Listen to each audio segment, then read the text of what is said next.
कि कांग्रेस ने कभी भी बाबा साहब भीमराव अंबेडकर जी का कभी भी सम्मान नहीं किया।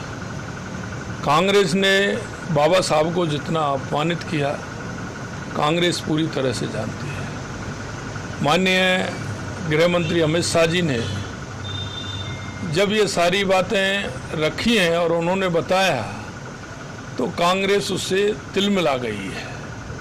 मैं आपसे पूछना चाहता हूं इन सभी से कि बाबा साहब ने कैबिनेट से इस्तीफा क्यों दिया? बाबा साहब को कांग्रेस ने टिकट क्यों नहीं दिया? बाबा साहब जब चुनाव लड़े तो कांग्रेस ने विरोध क्यों किया? बाबा साहब को भारत रत्न कांग्रेस ने क्यों नहीं दिया? पंच तीर्थों का विकास किसने कराया? देश के यशस्वी प्रधानमंत्री नरेंद्र मोदी जी ने बाबा साहब के उन पंच तीर्थों का निर्माण कराया और जनता के सामने बाबा साहब का जो योगदान इस देश के लिए था उसको पूरी तरह से बताया। यही नहीं, आपने देखा होगा कि भारतीय जनता पार्टी की कोई भी सरकार हो हमेशा बाबा साहब के अंत्योदय को लेकर के चलती है। और बाबा साहब ने जो कहा है, दलित पिछड़े जो अंतिम पंक्ति में व्यक्ति खड़ा है, जब तक वो आगे नहीं बढ़ेगा देश आगे नहीं बढ़ेगा।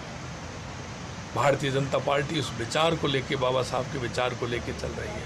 और आपने देखा होगा एक दलित परिवार से आने वाले एक ऐसे व्यक्ति को राष्ट्रपति बनाने का काम किया। आदिवासी वाली हमारी बहन द्रौपदी मुर्मू जी को राष्ट्रपति बनाने का काम किया। कांग्रेस को ये बातें सभी ठीक नहीं लग रही हैं और माननीय गृह मंत्री जी ने जो सारी बातें कही हैं, कांग्रेस उससे तिलमिला गई है।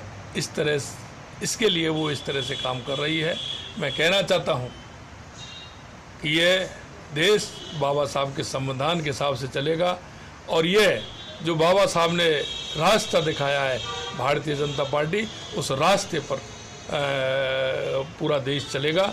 और हम जो अंत्योदय की परियोजना को लेकर चल रहे हैं, माननीय नरेंद्र मोदी जी के नेतृत्व में उस अंत्योदय की परिकल्पना को लेकर के उनको लेकर के हमारी सरकार चलेगी। कांग्रेस इससे तिलमिला गई। Thank you sir. और मुख्यमंत्री भजनलाल शर्मा को आप सुन रहे थे, दिल्ली के दौरे पर है। बाबा साहब डॉक्टर भीमराव अंबेडकर को लेकर जिस तरह से बयान सामने आए हैं, उनको लेकर कांग्रेस पर निशाना साधते हुए मुख्यमंत्री भजनलाल शर्मा नजर आए हैं। लेकिन फिलहाल इससे पहले निरीक्षण भी उनके द्वारा किया जा रहा था।